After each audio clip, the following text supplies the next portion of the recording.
My fellow Americans, I'm pleased to tell you today that I've signed legislation that will outlaw Russia forever. We begin bombing in 5 minutes.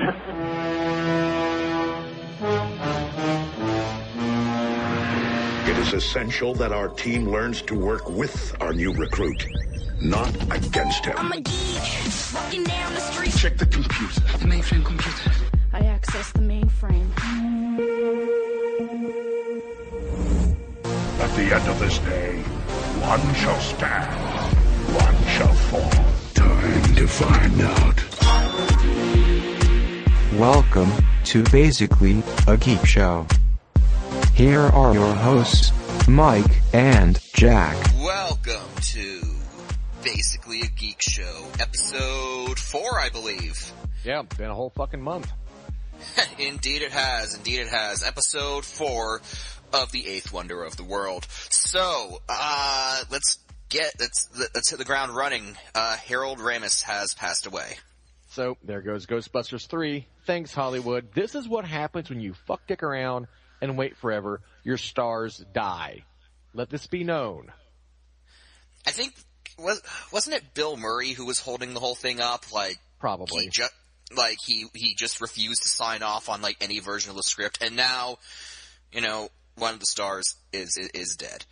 But, you know, Harold Ramis, quite the legacy, not just with Ghostbusters. He lent his talents, either acting or writing, to a number of Hollywood comedies, and so he will be missed. He will be missed. Yeah, he did put out a lot of good quality comedy back in the day, and yeah, something we should get a little more of these days, but alas, not to be. Oh, no. I don't even know the current state of comedy in Hollywood, because the trailers just come on, and it's all the same. The best comedy out of Hollywood these days isn't the comedies. It's the fuck-ups. That's the best comedy out of Hollywood these days. Yeah. I don't know. I just can't. All of Will Ferrell's movies are honestly starting to blur together. They really do. Yeah, excuse me. But yeah, then you just move on to the Michael Cera, Jesse Eisenberg type of stuff. And, you mean they're not the same person? I, for a long time, was operating under the assumption that they were the same person, but apparently I've been informed that they are indeed two different people. Screenshots, or it didn't fucking happen. You see, you say that, but then they're going to end up, just to make you happy, they'll end up casting Michael Cera in Batman versus Superman as like the Joker or something, and it's just going to be completely awful. It's like it's not going to be already. Yeah, you know, that's a good point. It would be hilarious to see just how much further they can screw this movie up. So, and, you know, to the point where it's just a symphony of bumbling failure at the end. Well, that's an inevitability at this point. There's very little of any merit to that movie. I just don't see anything being worth a hoot in hell. But yeah, you know, we lost someone who knew comedy and knew it well. And that's always a sad thing, because it's becoming a quickly endangered species. Mm-hmm. Indeed. But let's move on to happier news. The Godzilla movie that we talked about in episode 2. Oh, fuck yes. After, I believe, 2 teaser trailers, the first teaser theatrically, and then, of course, the one at Comic-Con. After 2 teaser trailers, we finally got a full, proper trailer. And you being the Godzilla fan, your thoughts? Well, not only did I watch the trailer, I pulled that goddamn thing apart 9 ways from Sunday, and pretty much tried to inspect as much of it as I could. Now, a lot of the footage that you see in that trailer is not even damage done by Godzilla, and a couple of the monster shots that you see briefly are not Godzilla. It's not been a secret for a while now that Godzilla is going to fight at least one, and it looks like now 2 other monsters. And these are going to be called Mutos, not to be confused with Mentos. Mutos. Yes, I don't know. They were having a day, perhaps. I don't know. But yeah, they're to be called Mutos. Some other kind of, as the name would imply, mutants, what have you. And one of them was shown, and when there's the scene of the fighter jets dropping out of the sky when they're on the destroyer or frigate or what the fuck ever, I couldn't get a class make on it, but they're on this warship, and the planes are falling from the sky, and then it shows the swirling vortex, and something splashes down into the ocean. Now, when you see that, to me, I know they're saying there's not going to be any other Toho licensed monsters in the movie except Godzilla. Mm-hmm. But that scene has me thinking Rodan. Really? Rodan? Yeah. I mean, I'm not calling it, but it certainly made me think of Rodan when I seen that. And Rodan's shtick, basically, is a sonic boom. And when you see that thing coming down from the sky, the clouds kind of push apart, vortex a bit, whatever, in kind of an effect that would make me think of that a little bit. So maybe some kind of Rodan reboot, possibly. Not saying it will be something that's done in the movie, but it definitely could be. Now, what I found to be really interesting, and I've done a little bit more research, and I apologize to the listeners because of this, I actually would have known that this is not going to be tied to the 54 movie. As is really demonstrated by the fact that they have a Japanese actor, I don't know the name, playing Dr. Serizawa. Now, for those who don't recall or have not seen the original movie, Dr. Serizawa is the gentleman who created the device called the Oxygen Destroyer, which does, as the name implies, destroys any oxygen within a given radius. And that was what was used to kill Godzilla in the 1954 movie. So, this... they're doing a tie-in. They're doing a nod. It's not going to be a sequel. It is a full reboot. So, I'm not even going to attempt to pronounce that name because I am terrible with Asian names. But this character, the scientist who develops the oxygen destroyer in the original movie, his part is being resurrected for this film. Yes. Now, as far as his role goes, I don't know. I'm not sure if I have not read any of the leaked scripts or any of that shit that's out there right now. Not for fear of spoilers, but just because, well, I just honestly haven't really taken the time to locate them. But, I do know that the part of Dr. Serizawa has been recast, or that character has been brought back for this movie. So a direct tie-in to the original 54 Godzilla is not something that I would be looking for here. Well, they mentioned 54 in the trailer. Yes. Yeah, and I believe that to be a nod, not a direct continuity tie-in. Okay. So in all likelihood, this is not going to tie into it's not going to be a sequel to the 54 movie, but it's going to be its own standalone story that just has the 54 backstory as sort of a nod to... Yeah. Okay. More or less, yes.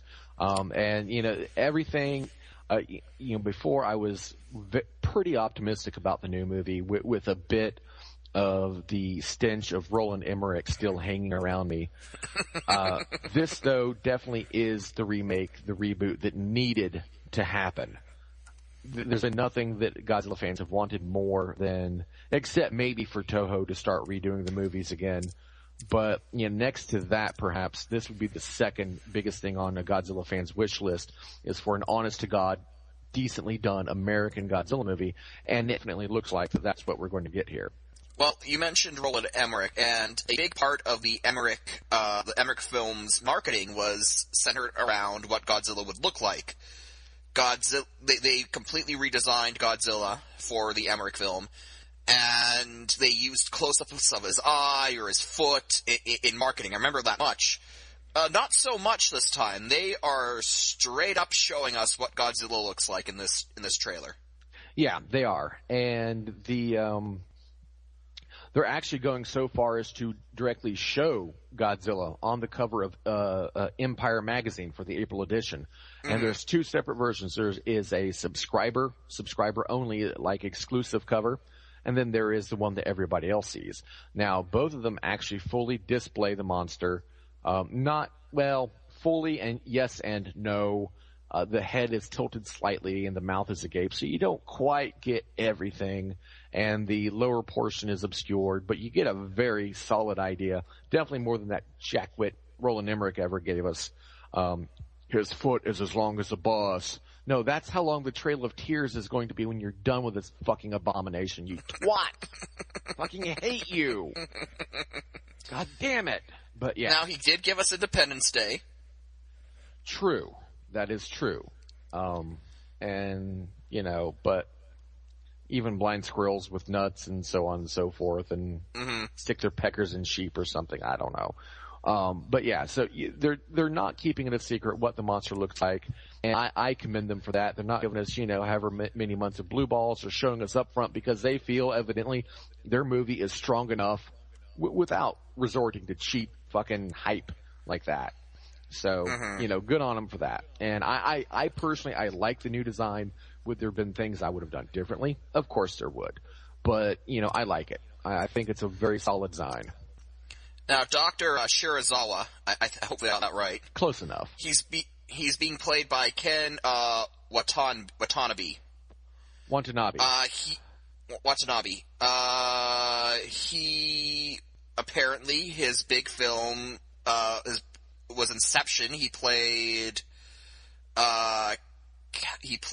Sato in Inception. I don't know if you've seen that movie. I have not. Just the mere mention of DiCaprio's name is a sure way to make me not watch something. Okay, and he also was in Batman Begins, where he played Ra's al Ghul's body double before we knew that Liam Neeson was Ra's al Ghul. So, you know, not a wide range, but from what I've seen in the trailer, it looks like he does the brooding scientist character justice, which was pretty much what the original part was in the 54 movie, if I remember correctly. It's been a long time since I've seen it. I thought you were going to say back when Liam Neeson's career meant something. Oh, between the Lego movie and Battleship, I don't know, man. What are you doing? What are you doing, man? Liam Neeson. And sometimes my wife doesn't feel so fresh, if you know what I mean. That's why I turned. Oh, God. Oh, God. Okay. Lights off. What do you expect? But, you know, if Shirazawa's coming back, then why isn't Bryan Cranston playing Steve Martin? Because I don't really think anybody cares. Oh. Well, aww. Steve Martin's part was added into the 54 version and subsequently the 1985 reboot as a thing because the Toho thought that Americans would not watch the movie unless there was an American actor in the movie.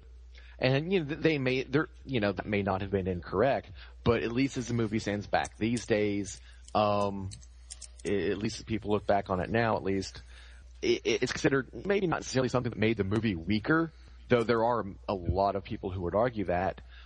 Most would just find it to be unnecessary. Well, for the record, Raymond Burr is from New Westminster in British Columbia, so he's actually Canadian. Okay. You people you really mentioned grab anything you can, don't you? I remember my dad once, used a urinal stall next to him in Toronto. Okay, then. No, okay, so yeah, that's, so Raymond Burr, of course, so Raymond Burr, just for clarification's sake, is the actor who played Steve Martin, the protagonist in the American version of 1954 Godzilla film. I don't know. Yeah, and of course, the name Steve Martin now being associated with a famous comedic actor probably means that character's name probably won't get recycled. Yeah, no, and, a lot of Bryan Cranston's opening monologue in the trailer is not really referring to Godzilla, I don't believe. Oh? I believe it's referring to the monsters as a whole in general, or perhaps even before Godzilla even reveals himself, and he's referring to these quote-unquote mutos. The name mutos does not fill me with a ton of confidence. It doesn't me either, but, what are you going to do? Now, something Bryan Cranston says at the start of this, and by the way, I'm happy to see Bryan Cranston because, if he wasn't going to be Lex Luthor, then it's nice to see him in another big blockbuster that we can enjoy. But he says something at the start of the trailer. It's like, I'm paraphrasing, of course, but he goes, "You covered it up. It wasn't an earthquake." Who the hell managed to successfully cover up a giant monster attack as an earthquake? Well, see, that's just it. That goes back to what I was saying. He wasn't referring to Godzilla. Well, okay, so it's not Godzilla. It's one of these Mutos things. Then it's still a giant monster. How do you successfully cover up a giant monster attack as an earthquake? I need to know. I need to see that. Burrowing underground, subterranean movement. Ooh, okay. Derp. Well, I don't know.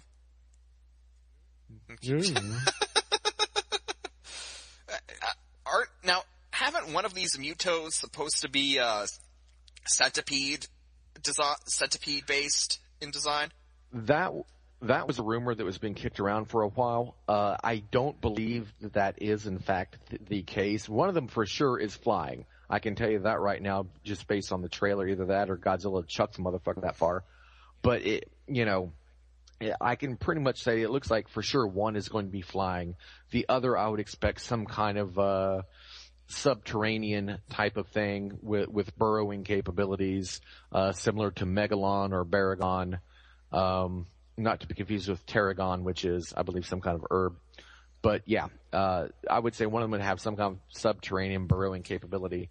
And based on what I've read and seen, it looks like it's going to this place where these two Mutos are attracted to radioactive material.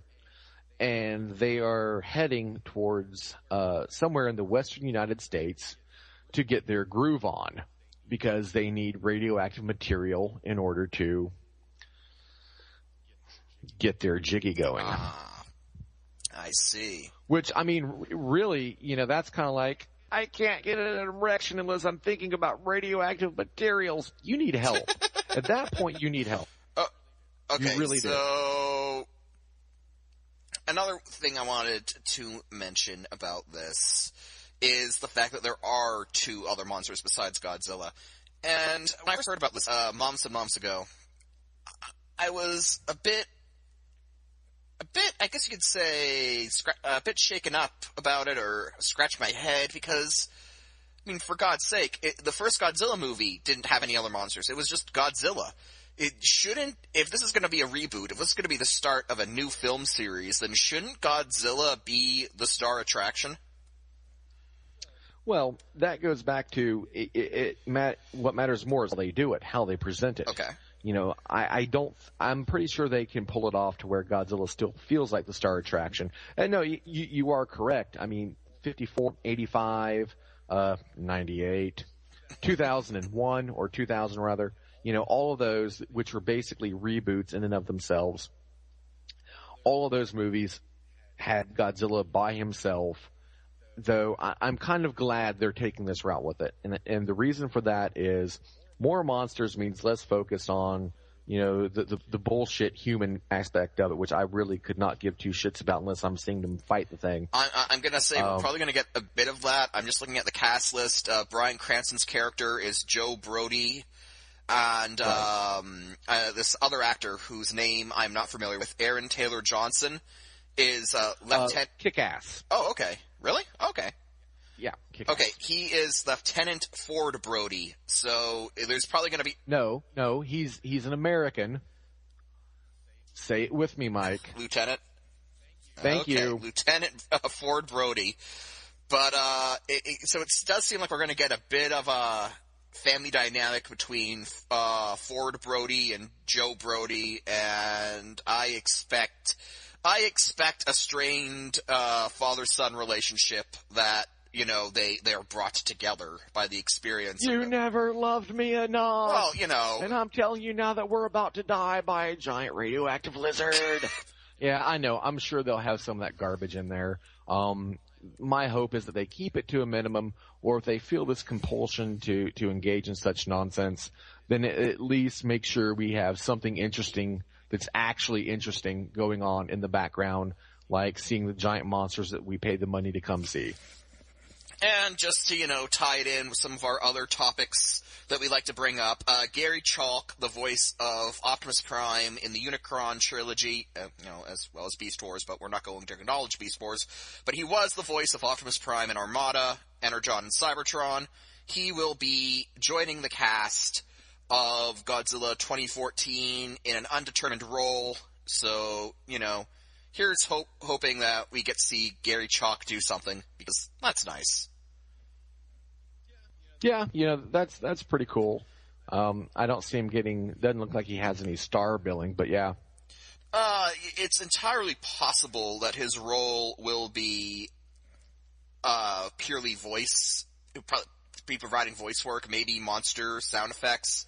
I know that's what a lot of these voice actors do in terms of getting jobs working on big Hollywood blockbusters. Frank Welker, voice of Megatron and Transformers, he's also done. If you've ever heard an animal effect in a movie, it's Frank Welker. He does that kind of stuff all the time. Yeah, and so it could be quite possible then that we don't even see Gary Chalk in the movie. That he's doing a voice for whatever. Who knows? He might even be doing maybe the Godzilla roar. I don't know. Okay, so which does sound very impressive. Now you've linked me to a poster. Yes. It seems to be the latest theatrical poster. Godzilla looks enormous. Yeah, that's what she said. But we can kind of see coming from the sky what seem to be skydivers, and that was part of the second teaser trailer that we saw. These military skydivers jumping out of plane, presumably to attack Godzilla somehow from above. Yeah, though, I mean, to be fair, now the scale represented in this poster may not be correct, because if the scale in movie posters is to be believed, then technically Crocodile Dundee was this size. Okay. Yes. Oh, Crocodile Dundee. But I don't know. That seems like a very piss-poor attempt to try to kill Godzilla. Well, maybe it's a bunch of emo kids. I don't know. Life is pain. May as well jump out on this giant radioactive lizard. They're all singing Linkin Park as they fall down. Crawling in my skin.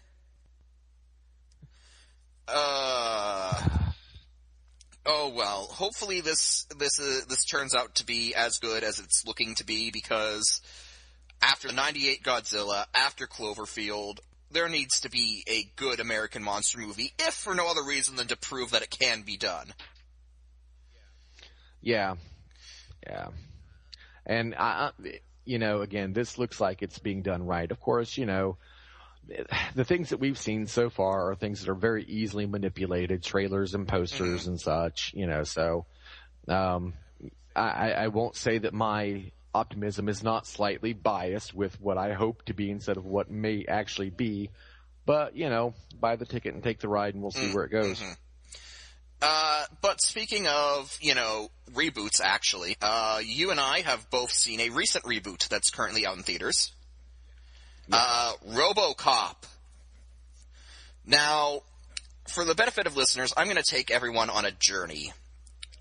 Oh, God. And it was my journey as it relates to the RoboCop reboot.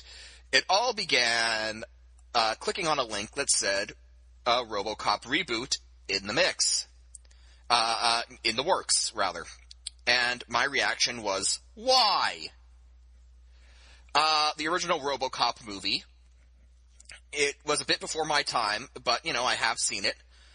And it doesn't seem like a movie that needs a remake. Because it doesn't. It's a solid action piece from the 80s. It's sufficiently gory. Much more so than the reboot, but we'll get to that in a bit.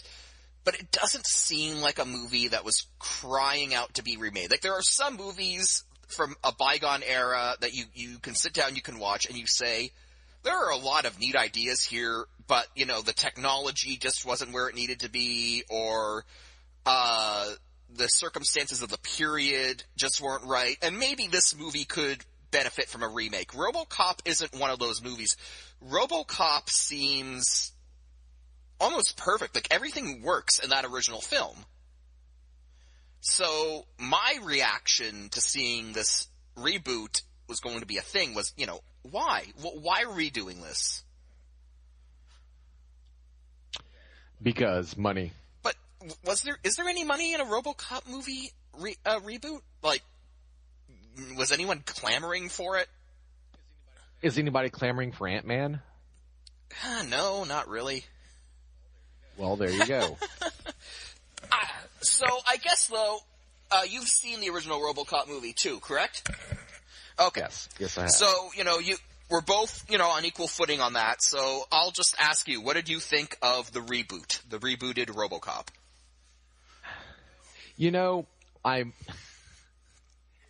It wasn't the most abominable piece of shit I've ever seen. It did its job as an action movie halfway competently, I suppose. What the fuck is up with that hand? That was what I said. That goddamn hand. Why? That was what I said. Okay, so to people who haven't seen it, and this isn't really a spoiler, all you gotta do is look at any image from the movie. They put RoboCop in the whatever the fuck body, and he's still got one human hand left, whereas 75% of the rest of his body is cybernetic. And he's got this one hand. This one fucking hand. And that irritates the shit out of me on a few levels. I'm not an OCD person. Hello! Personally, I've got better things. Yeah. I have better things to worry about with my time. But in this particular case, I was. Because it's so asymmetrical that it has you just looking at it and it stands out and you're like, why? I know what I'm shooting at first. Mm-hmm. Fuck the face. Shoot the hand. Yeah. I mean, what the fuck? And, the first RoboCop movie actually had a bit of a message at the time, which I think was even more appropriate now than then. It was this kind of, beware of the giant corporation piece kind of a deal. And I think they might have been going for some kind of a message here. If they were, it got so convoluted and lost in the movie itself that I never got it, and I just viewed it as a straight-up action piece. And viewed in that regard, it's not terrible. The acting was meh. Michael Keaton's first starring role in Forever. Yeah, and, I know he's gotten a lot of shit for his role in this movie. A lot of people said it sucked. I thought he did okay.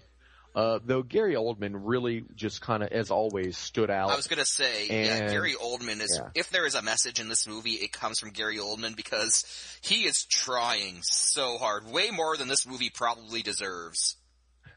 Yeah, the message in this movie is that Gary Oldman makes anything awesome. Or can at least be a mitigating factor to keep it from sucking less.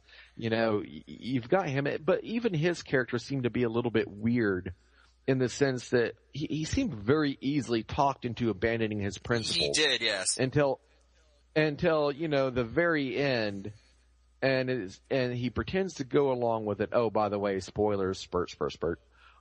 He pretends to go along with it. And then he runs in there, activates RoboCop. Oh my God, they're going to kill us all! Yeah, Gary Oldman's character, very principled scientist. But, when Michael Keaton, who's the CEO of the evil corporation, he comes up to him and he's like, make me a RoboCop! And Gary Oldman's like, I said I would never help you produce, military or police technology. I'll give you more money. Okay. Yeah, pretty much. I mean, that's basically the way the conversation goes. And, it's like, I understand that eventually Gary Oldman's character needs to be convinced to go along with this, but, give him a scene to, think it over or something. Yeah. I at least have some scene where he's walking through, a hospital ward and he sees this girl who's like a quadruple amputee or some shit, and he thinks, if I had the money, I could, help this girl out. Because before they show these scenes where, Oldman's character is making these robotic prostheses for people, and they're just absolutely amazing. So he's actually using the same technology to enhance people's lives and abilities, and help them recover from devastating illnesses and injuries and things like that. So, it's the same technology, just used in a different application. And then throughout the rest of the movie, he doesn't seem to go through that same moral conflict, where Keaton's character is like, okay, well, they have this really stupid scene that really makes no sense to me, where this one guy, kind of a roughneck, kind of a fucker, and he's like, well, your robot's not as good as my robot. I don't get what that guy's deal was.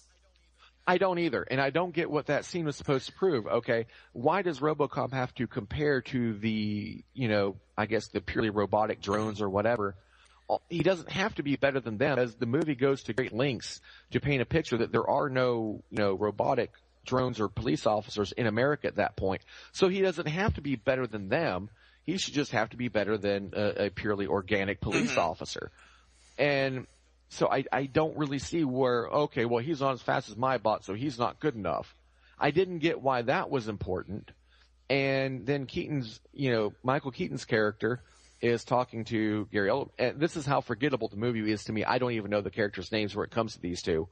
But, they're having this discussion, and Keaton's like, well, you gotta improve his response time and all this other shit. And Oldman's like, well, look, I'm not dealing with pure software and hardware here. This is a human brain that's controlling this.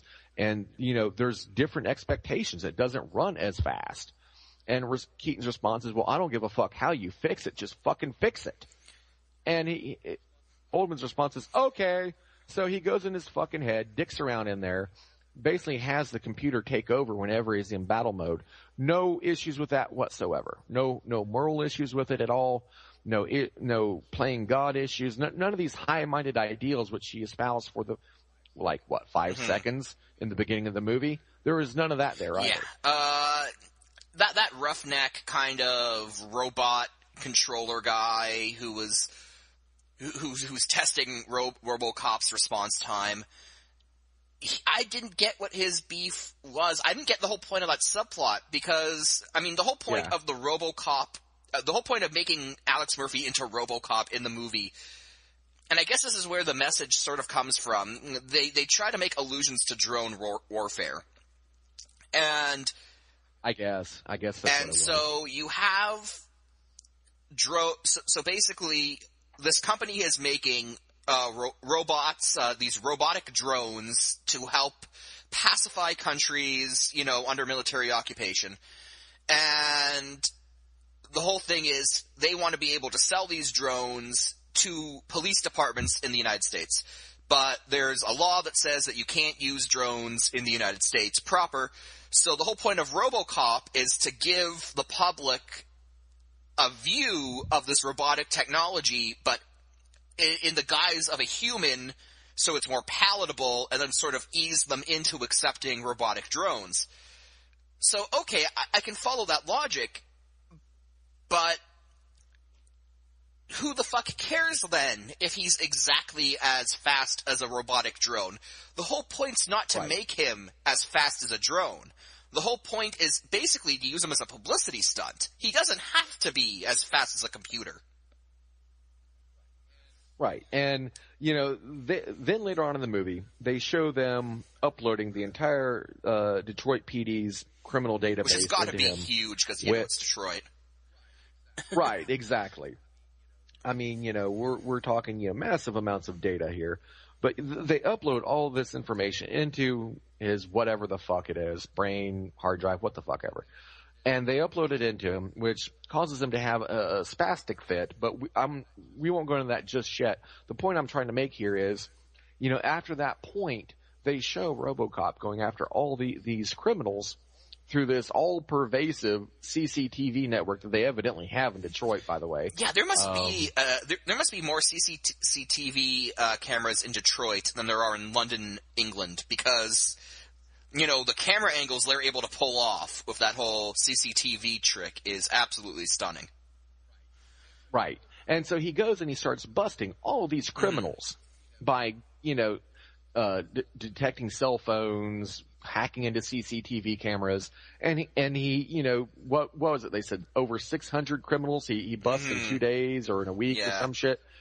So none of that, though, required him to be faster than the robotic drones that they were using in Iran in the movie. None of that did. Yeah.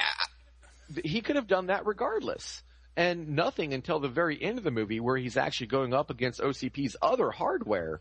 Nothing up to that point in that movie required him to be as fast as one of them. Unless maybe that was the whole purpose of that scene, was to set him up to be as good as those. But they could have done that otherwise by just saying, okay, well, he's not as fast, but human brain, more creativity, more cunning in battle, and he defeats them handily. Or at least, after a lot of brawling and whatnot. Yeah. So again, that scene has that subplot really had no purpose at all. Yeah, and plus the guy, that roughneck guy, who's just kind of a dick. Like, he just seemed needlessly asshole-ish. Yeah, he was a villain, but not in the way that you like to see. There was nothing fearful or compelling about him. He was a villain in the sense that he impeded your ability to further enjoy the movie. And that was the only act of villainy he really committed. He just kind of stood in the way of the enjoyment of the movie. It's like, when are you going to get off of my screen? What would you say you do here? He's just there. In wrestling terminology, it's X-Pac heat. You're not booing him because he's a bad guy. You're booing him because you don't want to see him.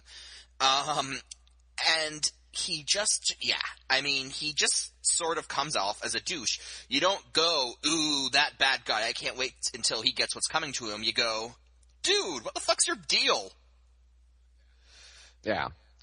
And I don't know, for that matter, even Michael Keaton's character really didn't seem to be a compelling villain. No, it really wasn't. It was kind of a one note, kind of like the evil corporate guy. There was not a lot of nuance to it. Yeah. And, at the beginning of the movie, they spend a little bit of time setting up, Alex Murphy's family. And, he's got a wife and a kid and all this other shit. But honestly, they could have almost done without them too, because they really didn't have any major role in the rest of the movie. There certainly was a lot of unused potential there. Yeah, they really didn't.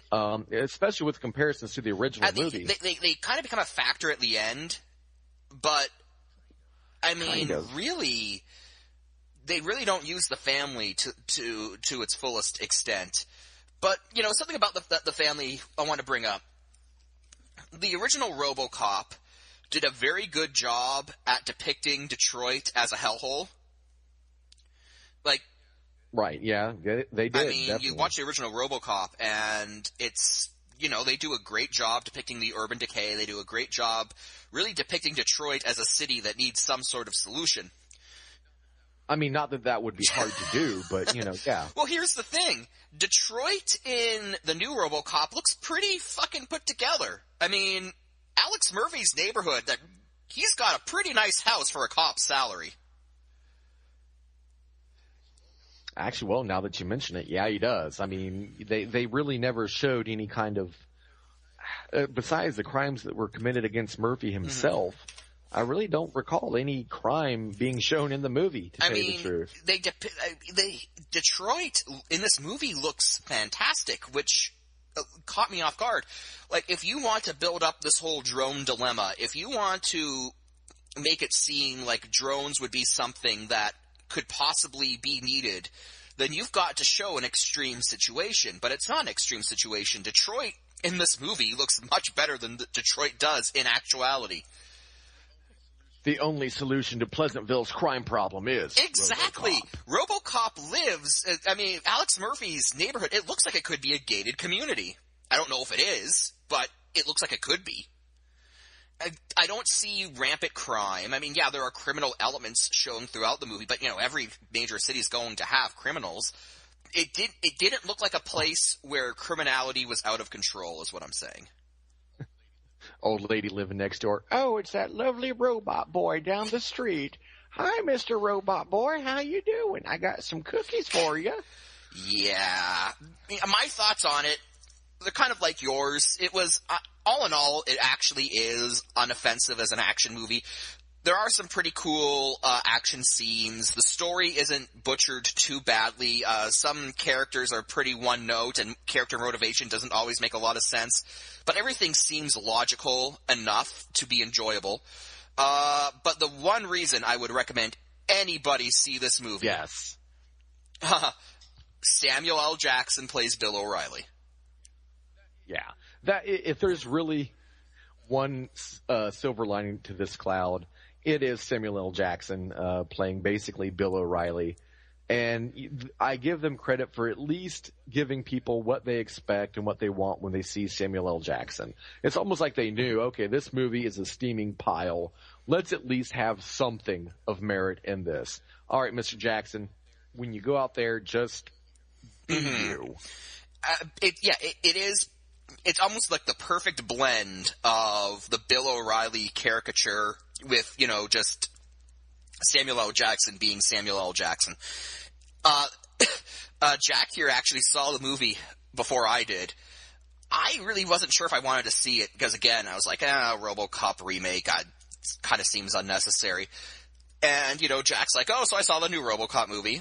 And I was like, whatever. And he goes, Bill O'Reilly, Samuel L. Jackson plays Bill O'Reilly. And that line convinced me to go out and see the movie. Why am I not watching this now? Exactly. I mean, and they do not disappoint. They do not disappoint. Honestly, I mean, I don't know if his scenes would be as enjoyable because they are kind of related to the context of the film. So I don't know if you'd get like the same enjoyment if you just found a YouTube collection of all of his scenes. But, if you're on the fence about it, if you don't think it's something that you would hate, if you think it could be fun, just a fun action movie, then see it. And Samuel L. Jackson's role in it will definitely, make it worthwhile, at least some way. So, yeah, or wait till it comes out on DVD and Redbox it. Indeed, yeah. It's worth a buck. Yeah, I mean, I've definitely seen worse movies. I got a question, though. Did they ever confirm if the police chief was corrupt or not? Because I don't know. That was a confusing scene. Alex Murphy kind of goes crazy as RoboCop. He's like, I'm going to find everyone who tried to kill me. And, I think they did. I mean, I think it was confirmed. I don't recall if there's any other scenes besides where he goes after the chief. Hang on. We are experiencing technical difficulties. Please stand by.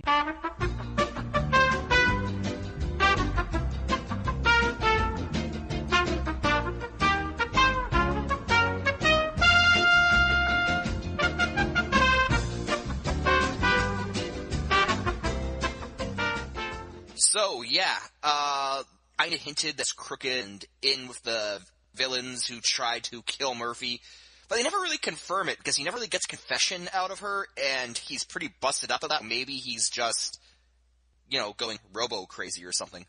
I don't think so. I mean, there is nothing else in the movie that would indicate that he was glitching or having a problem or anything like that. Up to that point, he'd been pretty much damn near infallible.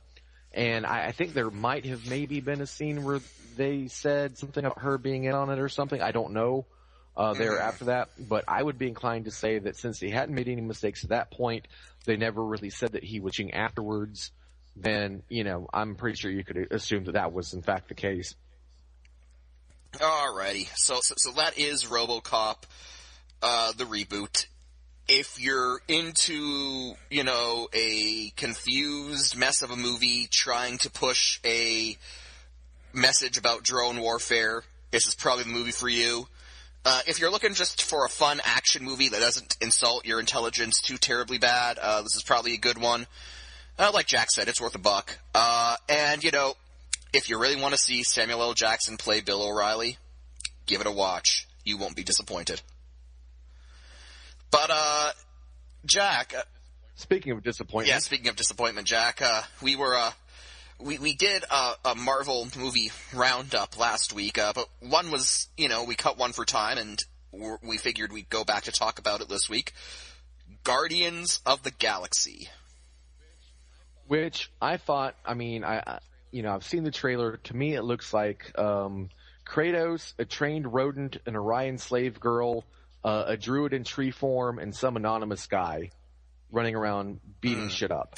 Now, you are not heavily into Marvel Comics, like the comic books, correct?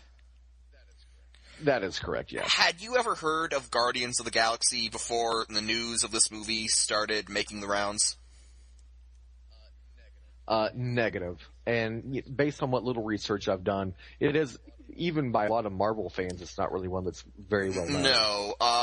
Ant-Man and Guardians of the Galaxy, to me, is pretty much scraping the bottom of the barrel as far as Marvel goes. I mean, you could point to some more obscure Marvel characters, but, once you get into characters more obscure than Guardians of the Galaxy, you're pretty much reaching to the point where even Marvel kind of turns those more obscure characters into parodies and kind of has fun with them. But Guardians of the Galaxy, they're straight up obscure. So I guess this trailer is supposed to try to sell us on the idea. And I admit, it looks fun in a lot of ways, but in some other ways, not so much. I'll let you take it from here, Jack. Well, the first thing I'll say is green women. Aw, yeah. Well, we've got the Star Trek reboot for you, if that's what you're after. Well, I mean, but can you have too much? Can you have too many? That's the question I'd put forth. That being the case, though, I really don't see anything compelling here. It looks... I wasn't sold. I'm just kind of like, is this a joke? I really don't... I mean, I'll probably end up watching it, though I won't see it in the theater, that's for damn sure. I'll probably give it a watch once it's on DVD or something. But, beyond that, I don't really see me forking over any kind of real money to see this. And I kind of wonder if this is Marvel just throwing shit against the wall to see if it will stick. If they can dig out something obscure and throw it out there and it sticks and makes money, at that point, that's pretty much giving them free license to, reach a little back further in, put this out, that out, whatever, make a movie based around whomever they want. All of this, and we still don't have fucking Deadpool. Yeah.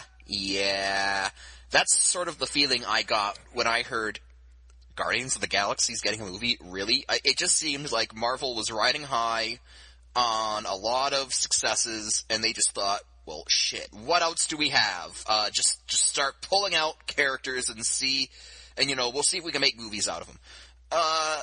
And that's sort of the feeling I get with Guardians of the Galaxy. I mean, honestly, I'm honestly not going to feel motivated to see this.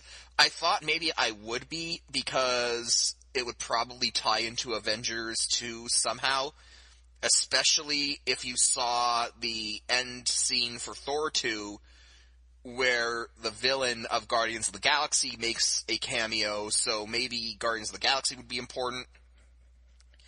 But honestly, any after-credits sequence that would serve as a lead-in to the next film will probably be leaked on YouTube within 2 days of the movie being released anyway. And that's kind of the problem of Guardians of the Galaxy. It's relative, being relatively unknown. A lot of Marvel comic book fans are only kind of vaguely aware of it. Most people who aren't fans of Marvel Comics don't know anything about these guys. And I get what the trailer's trying to do by kind of trying to depict them as sort of this, band of misfits and trying to almost make a comedy out of it. But, I mean, most people knew who Captain America was without, even if they hadn't read Marvel Comics. That who Captain America is. So Captain America, the First Avenger, comes out, and, you'll get a lot of general audience types seeing it, because it's Captain America. Guardians of the Galaxy, less so. You're going to have a few Marvel fans who are going to be interested in seeing what they do. But by the same token, you're going to have a lot of Marvel fans who just won't give a crap. And you're really going to have to sell the concept to the general audience, because Guardians of the Galaxy doesn't have that name recognition to pull them in, like, say, Captain America or the Hulk does.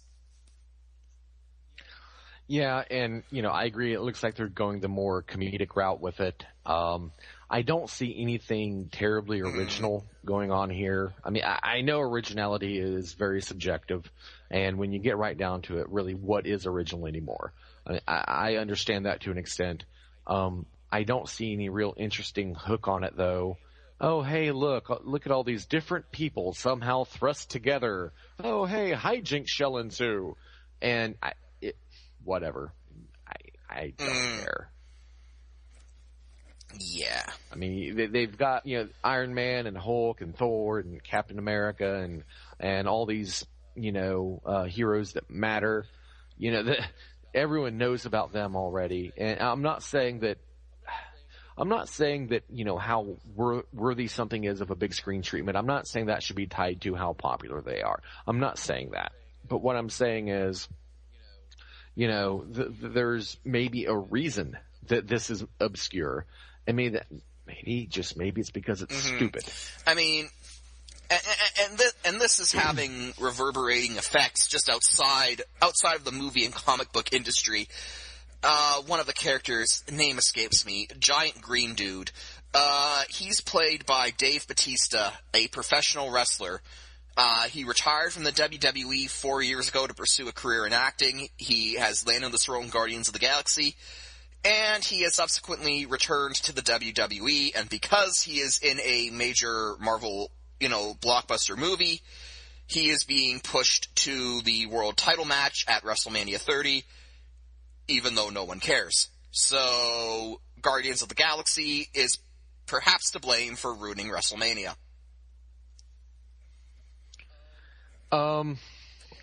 I think if you're going to blame anyone for ruining WrestleMania, it should be Vince McMahon. Vince McMahon or Triple H, but, Dave Bautista is certainly up there as well. If it wasn't him, it would be something else. Bautista. So, I mean, Hashtag Bautista. But anyway, that's our Guardians of the Galaxy talk. Honestly, I wish I had more to say on it. I don't think I've read a single full issue of Guardians of the Galaxy in my life. I wish I had more ability to care, but I'm reaching for give a fucks. I'm not finding any give a fucks not found on this, definitely. Alrighty. Aside from Green Bitches. We will get back to Guardians of the Galaxy, I'm sure, as more news comes out, as we get more trailers giving us a look at things, and once the movie comes out and how it ties into Avengers 2, I'm sure we'll have plenty to talk about then. But until then, that's been Guardians of the Galaxy. We're going to switch gears here, and we're going to go into two discussions that are sort of similar in that we're talking about things versus other things. It's very the broad category. Very vague, yes, but okay.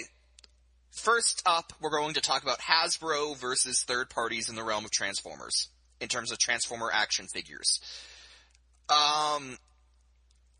Hasbro, for those who, perhaps don't follow the toy collecting side of the Transformers fandom, Hasbro, who owns the Transformers brand, also a toy company, they are restrained by a number of factors when it comes to what toys they can make. Is it financially viable? I.e., is it something that will sell in large enough numbers to recoup the cost of actually making the toy? 2, is it going to pass safety tests?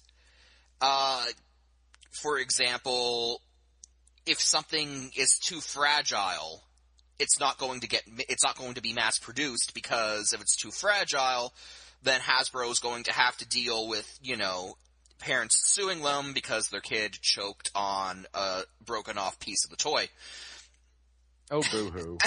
And then, there's also, they're also restrained by how much money they can put into a single toy. If a figure of a certain character has a high parts count, or otherwise requires engineering beyond just what a normal toy would require, Hasbro will decide, maybe this isn't something we're going to do.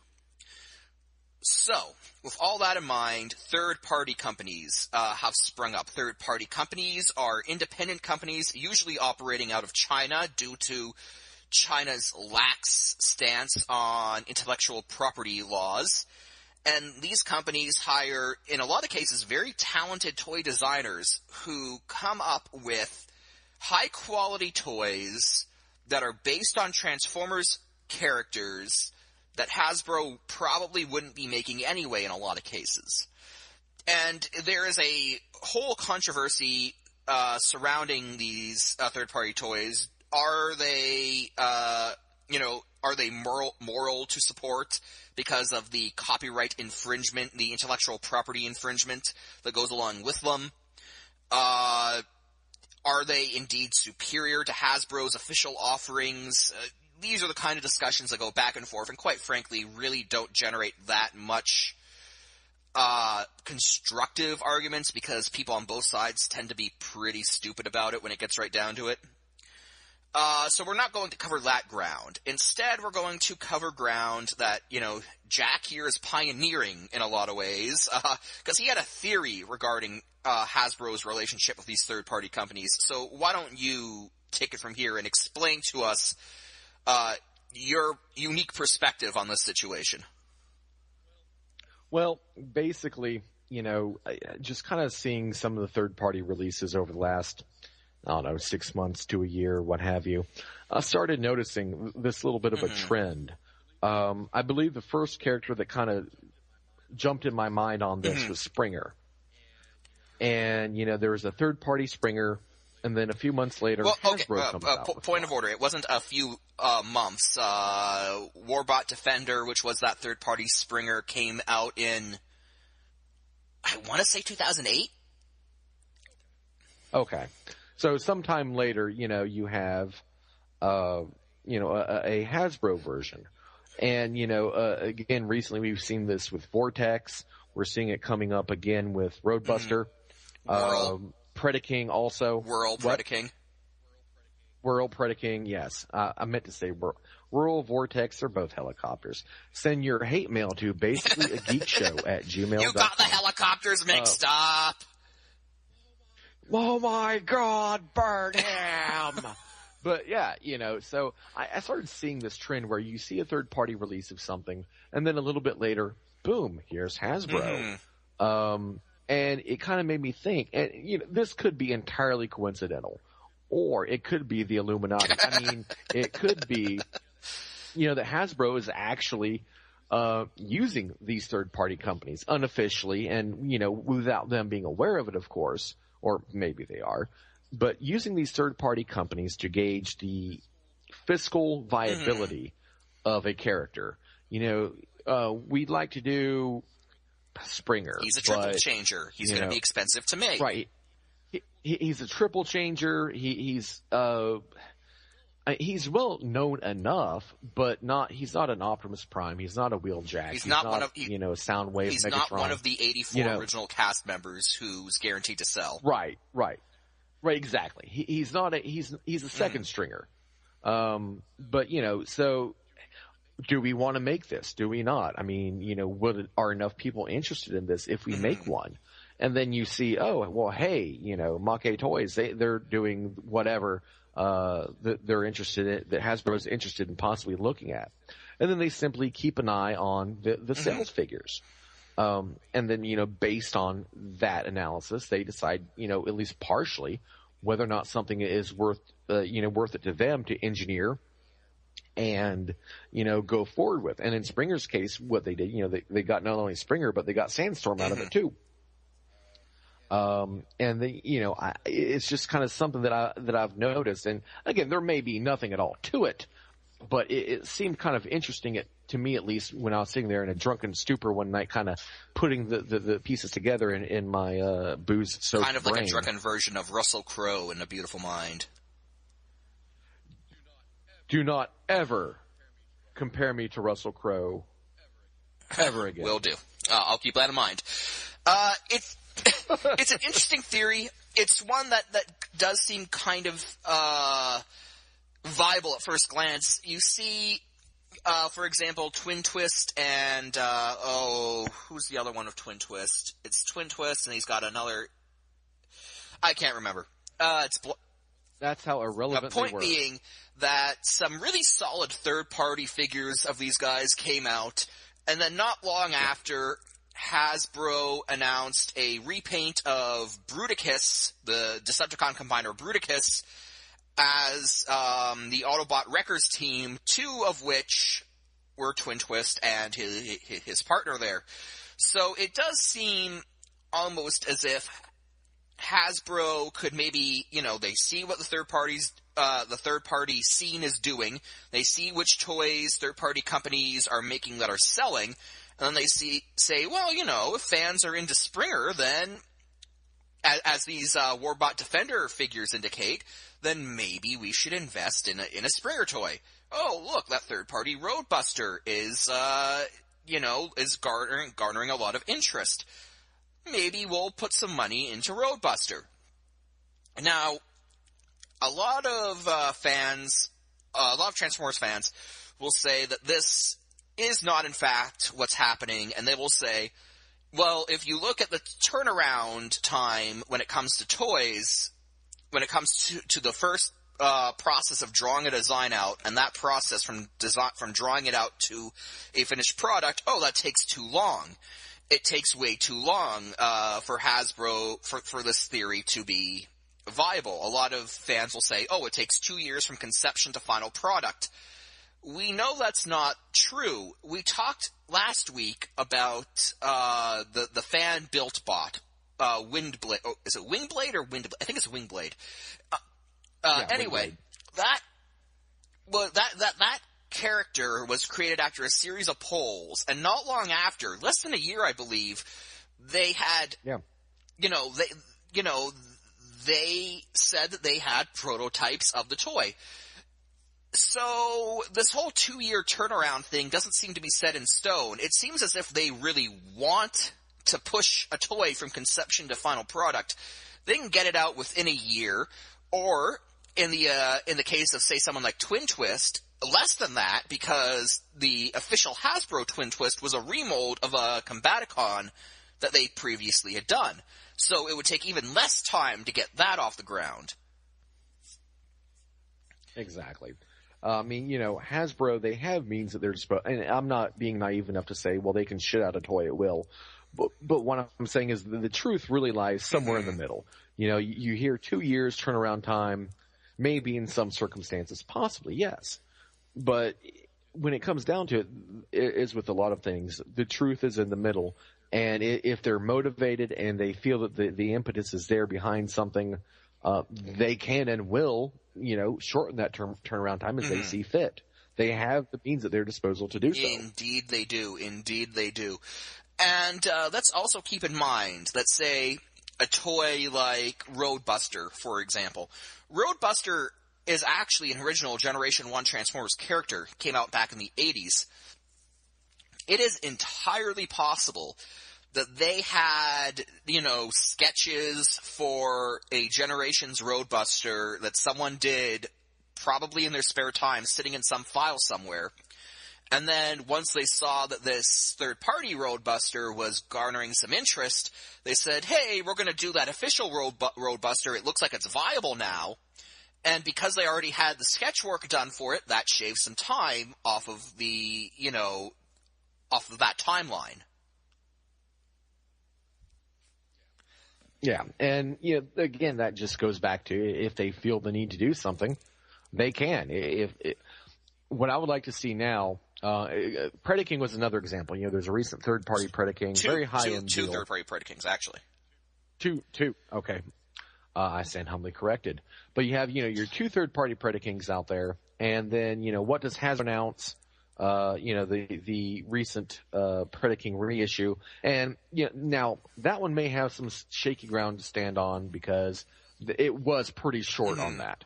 But then also you keep in mind Hasbro has these molds already. All they've got to do is just fire them back up and swap them out and do the reissue. So I think to an extent there is Hasbro would be stupid in my opinion to not use it. There's nothing much that they can do about these companies, really, since most of them are based in China. So, they'd be stupid to not use them for something at least. And if you're going to use them, what better way to do it? We know that they are aware. There have been interviews with Hasbro designers who have had third-party toys, in the background hang out on their shelves. They are aware of the third-party scene, and they are aware of which figures are selling and which figures aren't. And, maybe they're not using it to the extent that we're suggesting, but I think it would be incredibly naive to say that they're not paying any attention and that what happens in the third-party scene in no way affects what what toys they would like to make. Yeah, and here lately, especially when it comes to, I'm one of the people that feel that Hasbro under-pursues the collector market. That's changing. That is changing.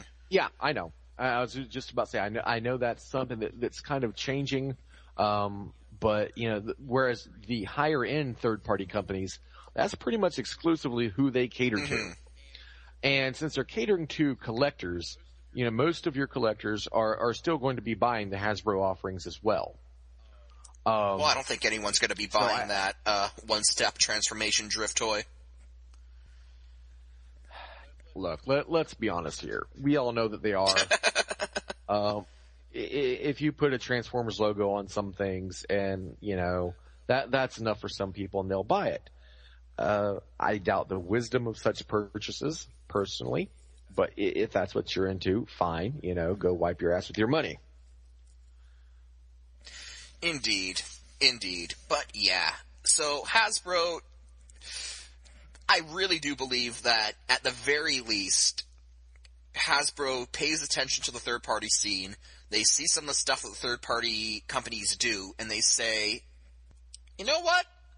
If this does well, maybe we should consider doing our own version. I don't think that's outside of the realm of possibility. Now, Now, some people, I think, take it too far when people try to suggest that Hasbro is trying to compete with the third-party scene. I don't think they are. As Jack said, these companies are in China. They can't really get to them from a legal perspective. But if Hasbro wanted to shut off the third-party, fountain, all they'd have to do is go to the online distributors, Big Bad Toy Store, Robot Kingdom, these kind of sites, and say, hey, you want to continue stocking official Hasbro product? You're going to stop selling third-party toys. That's all that it would take. Maybe they'd be able to survive through a independent site like Captured Prey, but it would severely limit their ability to reach the marketplace. So if Hasbro wanted to go after the third-party companies, that's what they would do. But they really aren't. At least not yet. So I don't think they're trying to compete with the third-party companies, but I do think that they have an eye on them, and that what happens there influences what they do themselves. Exactly. And now I will put this caveat out there in the interest of responsible, quote-unquote, journalism on our part. Now, some of this may be partially wishful thinking on mine and Mike's part. There is a certain character that we would like to see Hasbro do an official... Prime. Yeah. And, last year there was a third-party Nova Prime released.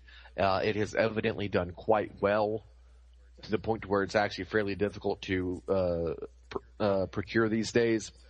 So, him and I would like nothing more than to see this become a reality. Come on, Hasbro, official Nova Prime. Do it. Yeah, do it. Do it now. But, we would like to see that happen. And if there is truth to this theory, then that would make, that eventuality much more likely to be something that we see sooner rather than later from Hasbro's part, especially since it would be something that, they would have a lot of the components on hand, i.e. the G2 Optimus Prime mold, to go ahead and start, engineering their own version of that. Though, then again, that might be something that would be too obvious. But Be that as it may, yeah, that's pretty much the bottom line.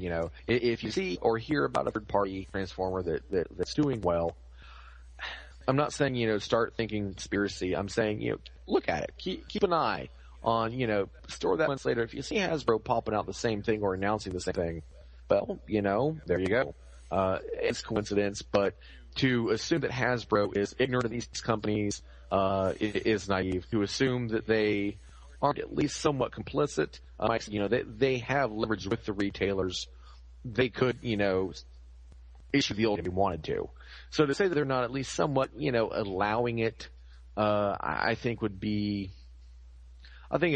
be unwise to not at least that. So then you have to ask yourself, why? Well, two reasons. One, different market share.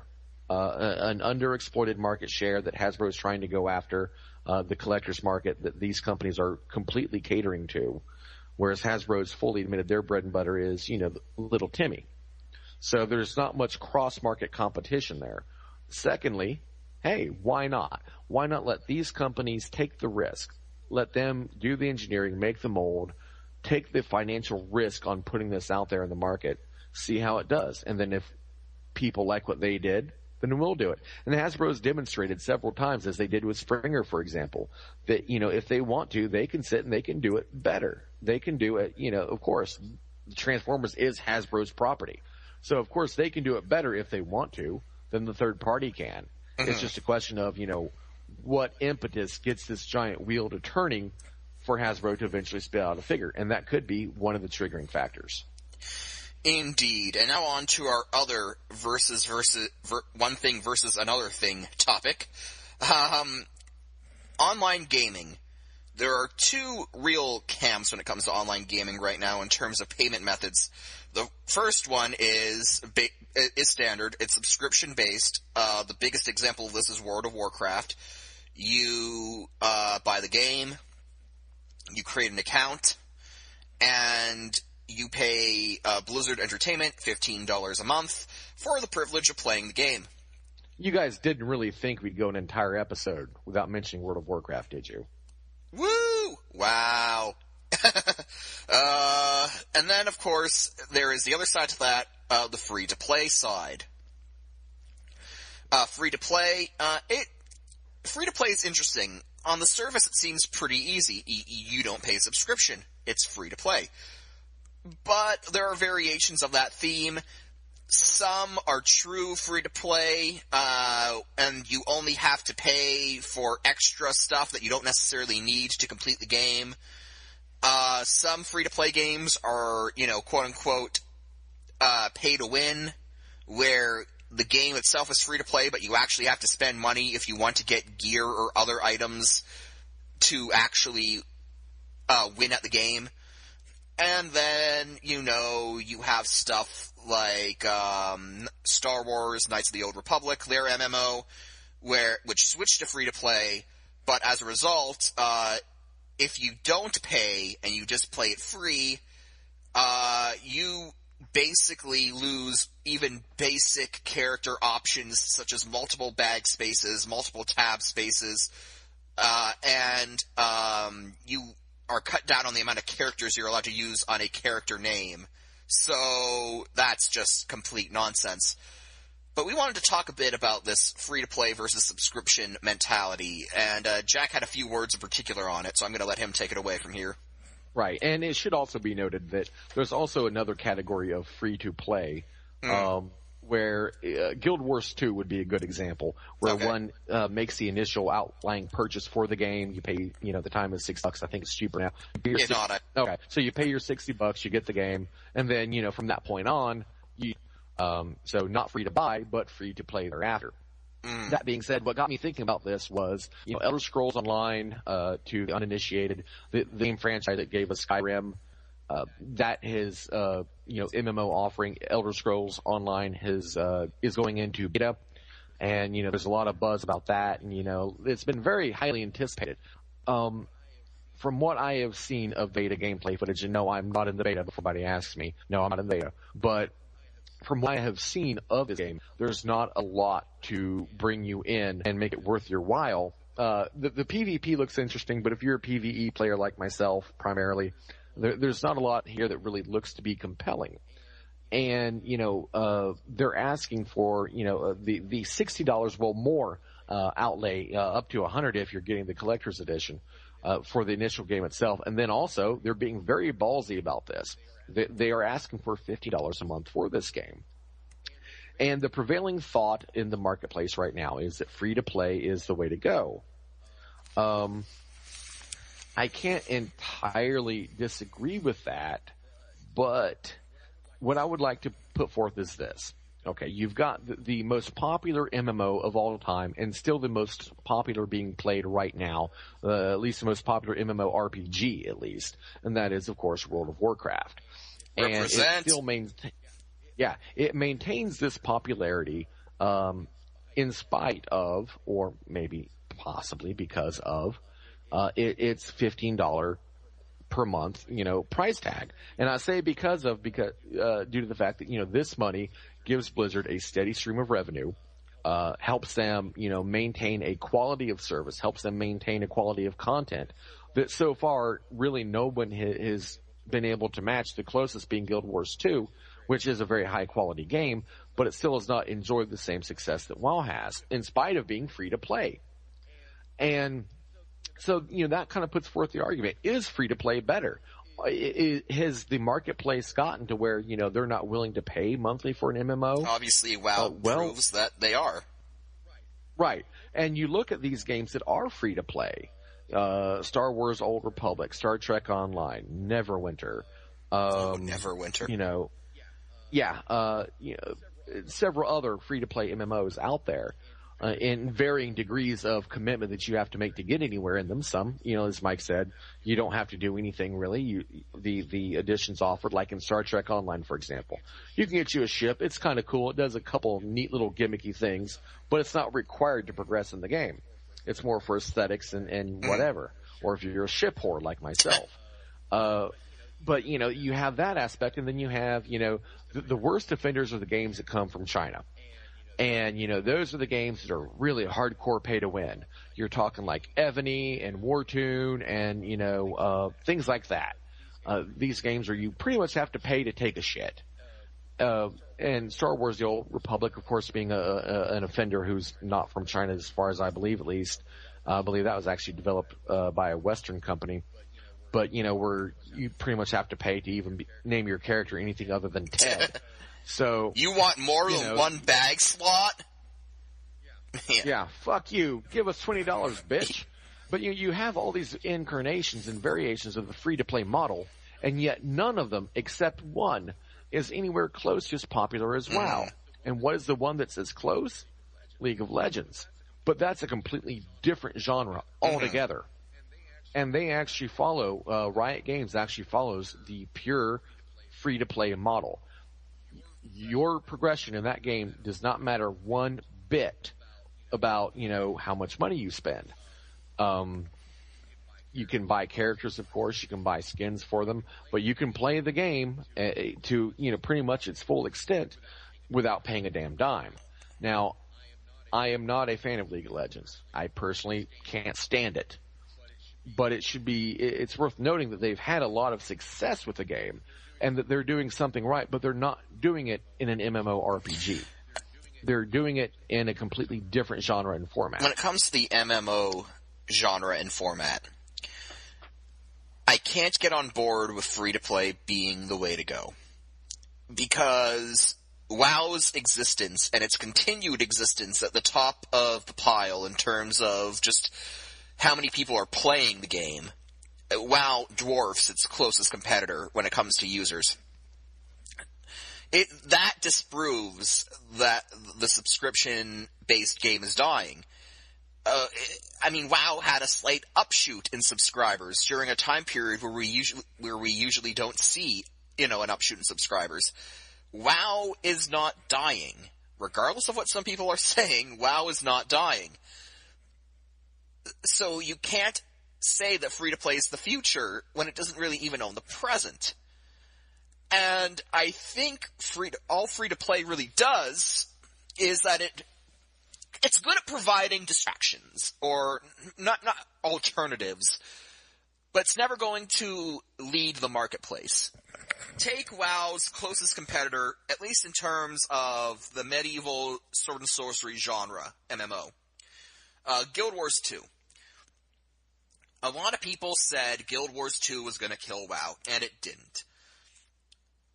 But why is that? Because once you buy Guild Wars 2, once you make that initial purchase of $60 for the game, it's free to continue playing. So if you play WoW, and you play Guild Wars 2, there's Guild Wars 2, nothing is competing with WoW for that monthly $15. So you can feel free to continue paying the WoW subscription, and then you can just play Guild Wars 2 on the side. There's no conflict. Nothing's competing with WoW for that money. Free to play is popular in that you see a lot of these little games spring up. Wartune, World of Tanks, Ebony, Neverwinter, or Everwinter. Is it Everwinter or Neverwinter? Neverwinter. Though now, it is worth noting that World of Tanks and War Thunder, World of Warplanes, those are also fairly successful. But once again, we're looking at a completely different genre. They are MMOs, but they are not RPG. Indeed. But the point I'm getting at is that you have a fair degree of success with these smaller games that embrace the free-to-play model, but they're never going to supplant WoW, which is the industry leader.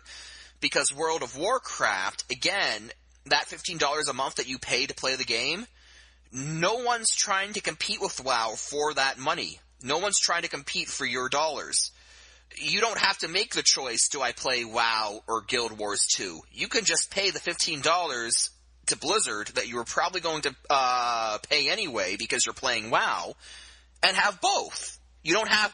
It's not like in order to play both you have to pay $30, $15 each. You just continue paying the 15 to 1, and the other's free to play. So there's no competition. No, Guild Wars 2 started pushing this whole great MMO migration, which was just laughable when you look at the numbers when it comes to the amount of people playing Guild Wars 2 versus the amount of people playing WoW. It's not even really close when you get right down to it. So, I don't see the subscription-based model going anywhere. If anything, the glut of free-to-play games that I see these days, it kind of seems like a bubble that's going to burst. Sooner or later, a lot of these games are just going to fall off the face of the earth, and companies are going to realize, with the exception of the companies that do free-to-play right, the majority of companies are going to realize if we want to make any sort of money off of this, we need to start charging monthly subscriptions again, and that's what's going to happen. Right.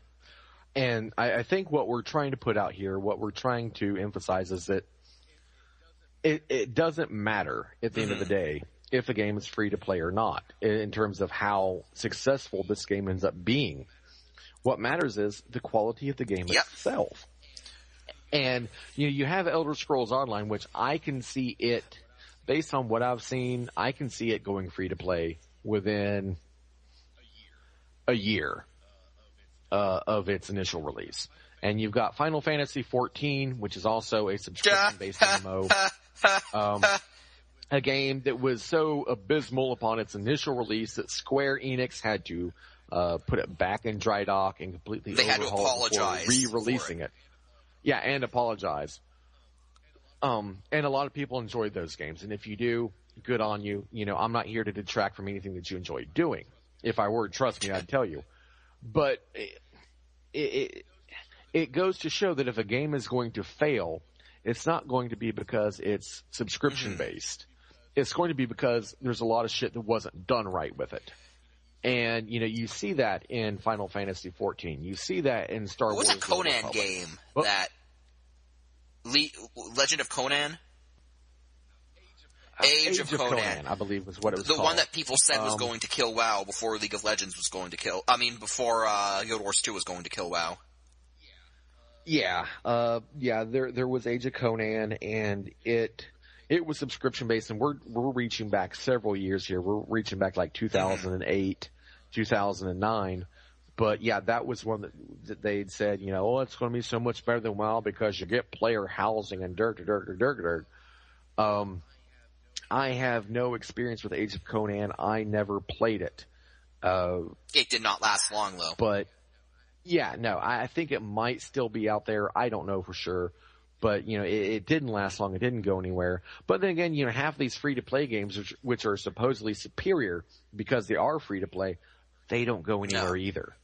You have just as many failures among subscription-based and free-to-play games. It doesn't seem to discriminate. So if a game is good enough, what WoW goes to show you, and we're not here to sing the superiority of WoW. Well, you are. I'm not.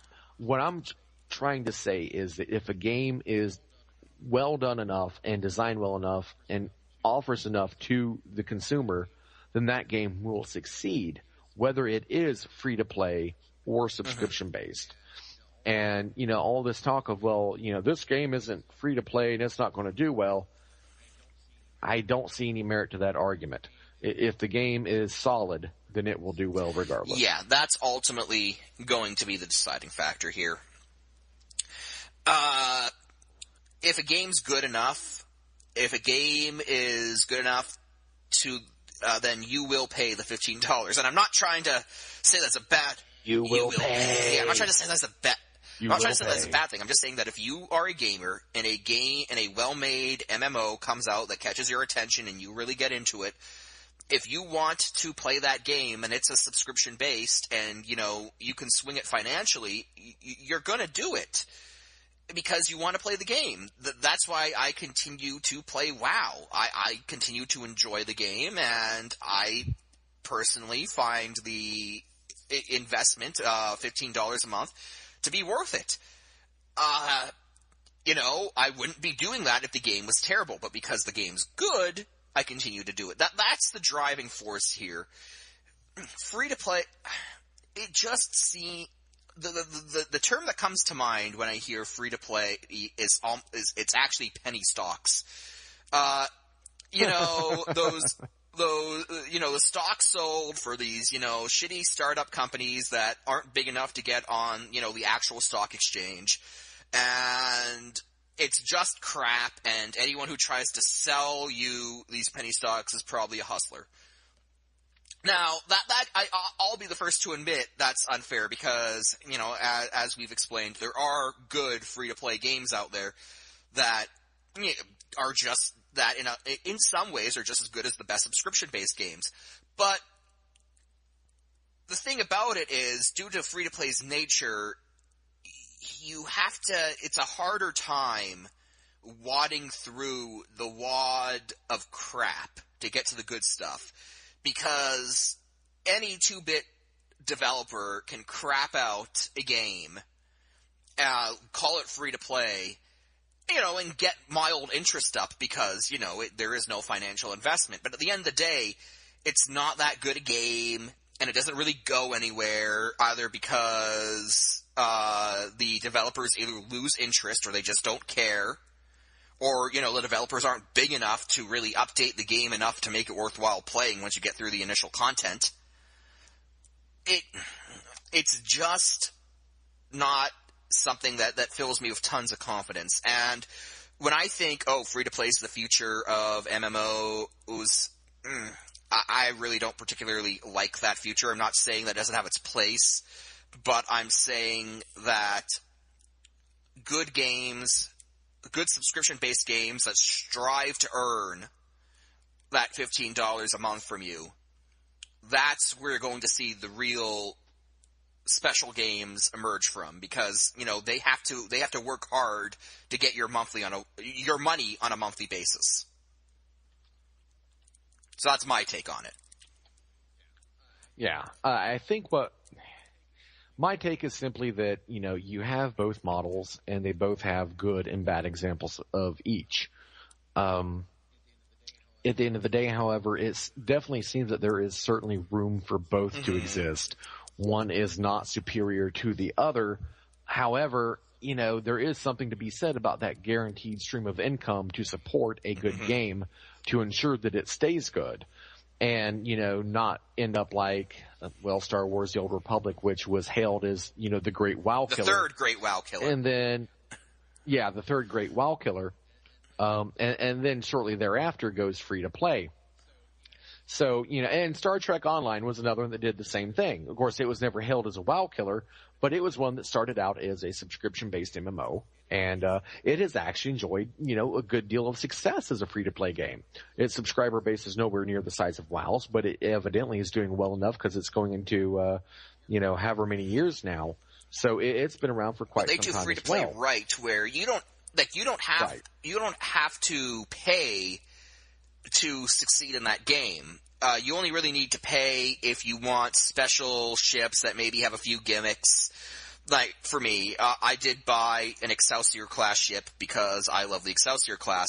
But if I didn't have that love for the Excelsior class, or if I deemed it not really worthy to pay it, I could have, played that game just as well with one of the stock ships that I got just for the course of the regular game. Exactly. And, so again, when it gets down to brass tacks, there's room enough for both. If a game is good, it's going to do well. If it's not, it's not. Free to play or subscription is not going to matter. Yeah, my only caveat to that is that because there is a financial investment on the subscription side of things, that games that are bad on the subscription side of things will probably die out faster than bad games on the free-to-play side of things. Well, at this point, they don't really die. They just go free to play. Yeah. And some of them enjoy success. Some of them are good enough to be free to play and last a while, like Star Trek, for example. Again, didn't do so well as a subscription-based game. As a free to play game, it's done fairly decently. So, there is that middle ground there where if it can't cut it as subscription, then it's not a death toll for the game. It is simply, okay, well, let's try this and see if this works. And it was good enough to, survive and do well in that model. But, you can never go from that point. You can't go on a free-to-play game and you can't say, okay, well, now you've got to pay for it. That's not going to work. Yeah. So if... Yeah. There's no way that League of Legends could suddenly go to subscription base now. Oh God, I would laugh so hard. I would laugh. My laughter would be heard all the way up to where you're at in Canada. It would be so appropriate. I mean, you think about it. It would probably, just to see the QQ from that horrid community, because the League of Legends player base, by and large, it's one of the worst out there. And to see them get their toy taken away, it would almost be cathartic, because, God, that's just abusive. It would. And, I know I harp a lot about, me and you, Mike, we have these discussions, and I gripe about the sports fandom in the community and the players themselves for being just unrepentant assholes. And I don't really have any respect for hardly any professional athlete whatsoever. I feel they get overpaid for doing nothing of any value to society. This is why I politely turned down the invitation for you to appear on basically a sports show on your behalf. I thought it would be perhaps a waste of time for, Greg to ask you. Yeah, much love to the guys over at Bass, and they are geeks in their own respect, just about a different thing. But, there is to an extent an unbridgeable gap in philosophy there. But in that same token, though, just like they are geeks about, what they are passionate about, we too here. And, likewise, our own communities are not without their share of asshats. And, I think that we need to start being better about policing this. The comment was made on Bass, last week that, some NFL player knocked his chick out. Ray Rice. Drug her ass out of an elevator. Punched his fiancée out and dragged her unconscious body out of an elevator. Right. And, God damn it, really? What the fuck? But, no, you don't see... Now, granted, most professional video game players are South Korean, and they don't seem to be too prone to that level of violence. And that's not meant to sound racist. That's just an observation, of course. But there's worse stereotypes to have than not being a girlfriend beater, right? Well, now the North Koreans, they're all about the violence. If you're Kim Jong-un, yeah. North Korea is best Korea. But yeah, and especially goes to what you're saying about League of Legends, though there is a lot of it in WoW too. There's a lot of it in WoW too, but for everything, I haven't played League of Legends, but everything I've seen indicates the League of Legends online community makes the WoW online community look like a group of Rhodes Scholars, which is terrifying in its own right. Yeah. And honestly, it's that same, I guess, self-righteous, indignant nature of my own that I levy at sports in general, that I also levy at, the gamer community in a lot of respects, with regards to League of Legends and, some of the WoW players and FPS players, GoldenEye was a good game. I'm not talking about that, you fucking cretin. I'm talking about, your Call of Duty, Halo. Your modern FPS. Medal of Honor, that kind of stuff, yeah. Right, exactly. Yeah, you Doom 2 players, fuck you. Fuck you, Doom 2 players. They're like, what? What the fuck did I do? No, it's it's the same ass hattery, the same sense of entitlement and this feeling that what you are doing is somehow relevant and matters, and it doesn't. We play video games. What we do does not matter. We hit buttons on a control pad or a keyboard just the same way that the fucking football players, all they do is toss a fucking ball around. The difference is they get paid money they don't deserve for doing it, and we don't. Unless you're South Korean. Yeah, unless you're South Korean. And even their money is a pittance compared to an NFL player. It really is. That's something else. There's a lot of secrecy regarding the salaries of professional gamers. Most of them are not allowed to disclose what they make. Whereas, it's commonplace in professional sports. So-and-so got signed for an X bajillion-dollar contract, and he celebrated by beating up his grandmother and then raping the dog. A bajillion-dollar contract. I think that's what Alex Rodriguez signed for the Yankees. I don't know. I know who the Yankees are. I don't know who the fuck. What'd you say his name Alex was? Rodriguez. Oh, yeah, whatever. Your life is significantly better than mine for not knowing who Alex Rodriguez is. I'll just say that much. You're only proving me right. You're only proving me right.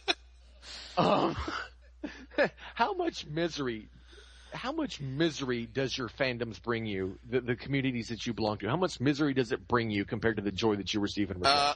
The Toronto Maple Leafs have not won a Stanley Cup since 1967, and it is a year. Okay, let's exclude hockey. It is a yearly, stomp on my nuts watching the Maple Leafs. Yeah, but I got really very little but love for hockey. Hockey players, they're their own breed. They're all nice Western Canadian boys who don't, beat their wives. Right. So maybe the problem isn't professional sports. Maybe the problem is Americans. Maybe we're the goddamn problem. I think it's football players. Football just happens to attract a very violent, type of person. And now let's not leave the NBA out of this. Yeah. There is the NBA too. There was that brawl in the stands between, I think Ron Artest and some Pistons fans, and baseball. Baseball, Alex Rodriguez being a baseball player. Baseball, it's not even so much despicable behavior off the field of baseball. It's just, steroid junkies and people lying to Congress. What? Steroids in my sports? Get the fuck out of here. But and that's something else that I will say is a plus for the pro gaming community. You can shoot yourself up and shrink your nutsack all you want, but it's not going to help you in StarCraft. No, but Red Bull. Then you're just if you're shooting up steroids as a professional gamer, the only thing you're doing is playing a game with small nuts. And let's face it, we have a hard enough time as it is. We don't need small nuts on top.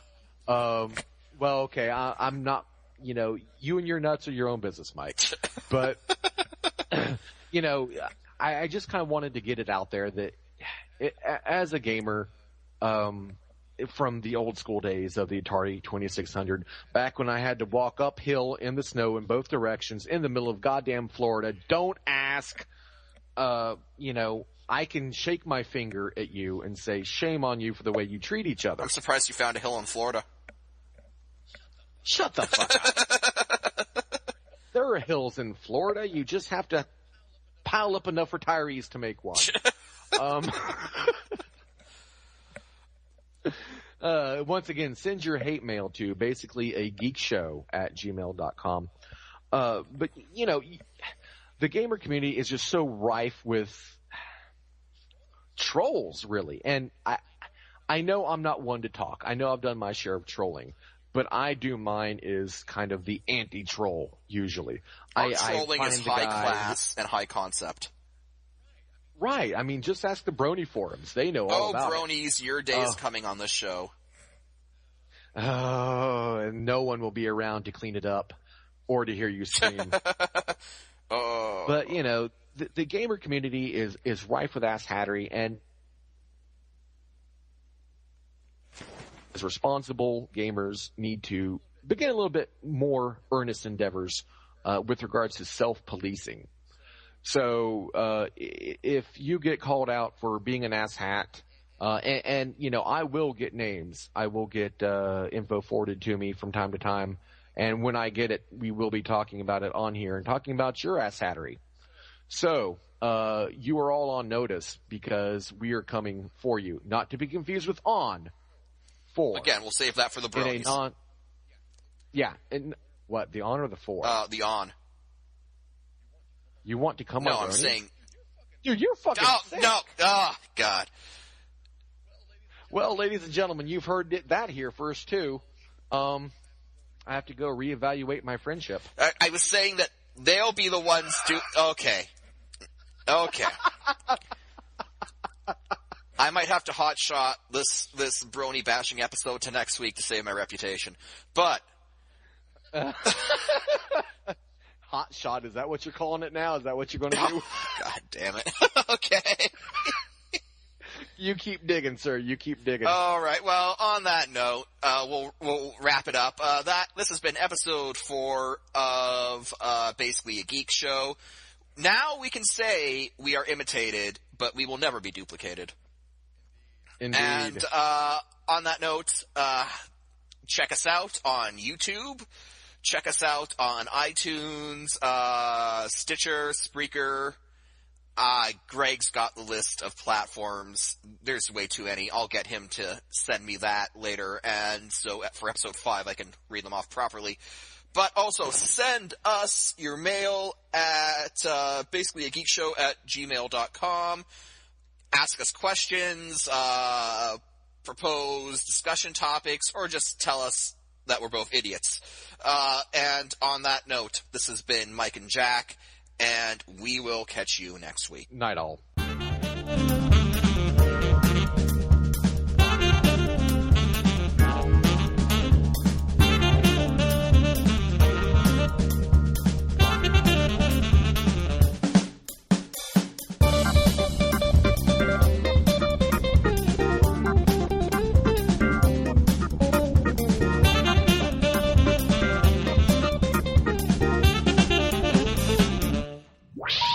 Please hang up and try again.